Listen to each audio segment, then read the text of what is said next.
دلته تباهي او بربادي جوړه کړې څه خبره ته سازشونه کوې ما نن ډېر ذمهواره سړي ته ویلي دي ما قسم په خدای چې په میاشتو خو ته په دې نتیجه ورسېږې چې یا ته سر وخورې یا زه سر وخورم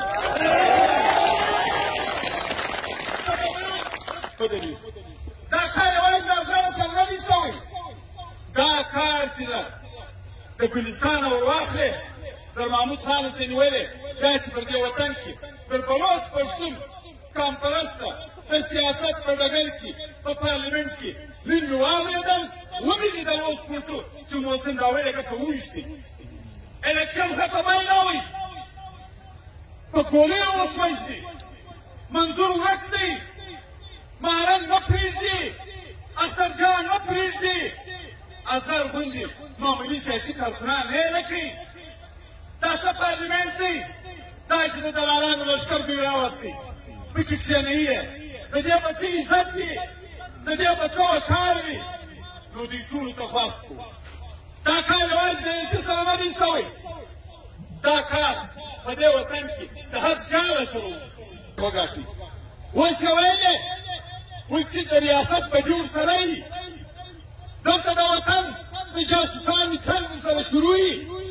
او اسد خان هم نه بیا به ور څنګه کوي ما ورته ودرېږه چې ستا په مخ کې صرف 8 فروري راشي چې په 8 فروري دې رالل و داسې پیل ته ودرېدل دا ګرد کام کم سے کم دا شی خو موږ ثابته کوي چې دا نه کالي لري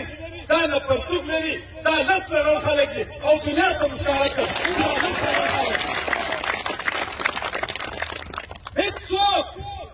هېڅوک په دنیا کې د یو ریاست په نامه د یو انتظامیه په نامه داسې لس زره کار نه کوي لکه دوی چې وکړي یا په کومه طریقه چې دوی کوي زه خواست کوم زموږ کاروبار روان دي زموږ په ولسي دروازې بندې کړې دي زموږ وینې توی کړې دي نه یې خان پرېښود نه یې ملا پرېښود نه یې وکیل پرېښود نه یې سیاسي کارکون پرېښود زموږ جنګ هغه خلکو سره دی هغوی ته وایو ته خو ما د پاکستان والله عالم څه شي بولې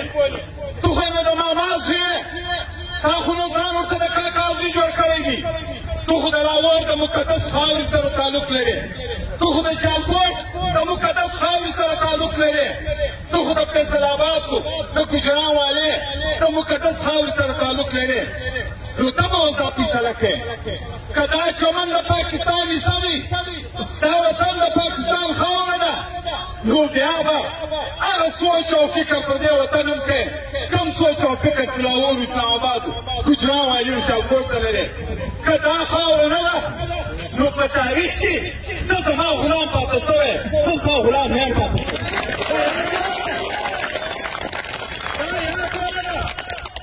که ته غواړې نه چې دلته تباهي او بربادي جوړه کړې څه خبره ته سازشونه کوې ما نن ډېر ذمهواره سړي ته ویلي دي ما قسم په خدای چې په میاشتو خو ته په دې نتیجه ورسېږې چې یا ته سر وخورې یا زه سر وخورم ته به ما د کاکا د زوی سره د یو دلاله سره په غاړه کې چې دا کار زه نه کوم د دې کار سره زما کار نشته زه په دې پوه یم چې ته دا کار د کوم مقاصد لپاره کوې ته چمن بې مالکه مه ګڼه پر دې وینې توی شوي دي دارا نماینده نه وو دارا د قومي اسمبلۍ ممبر نه وو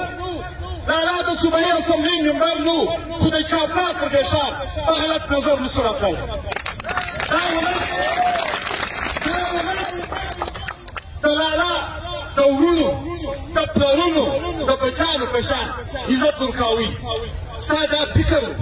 چې ما لالا په شپېته ګولۍ تر ګوره ورساوئ د وطن سپېره سو بس کیسه ختمه شوله ولې لالا در کابل او د کندهار ورورولي ساتله اسد خان د ده ټیم نو الکشن وګاټي اوس یې ویلې وایي چې د ریاست په جوړ سړی دلته د وطن د جاسوسانو چل ورسره شروع وي او اسد خان هم نه بیا به ور څنګه کوي ما ورته ودرېږه چې ستا په مخ کې صرف 8 فروري راشي چې په آټ فرهوي دې رالل و داسې پرېکړه ونهدل دا ګرد قام کم سے کم دا شیخ عمر ثابته کړي چې دا نه کالي لري دا نه پرتوګ لري دا لس زره خلک دي او دنیا ته ښکاره کړه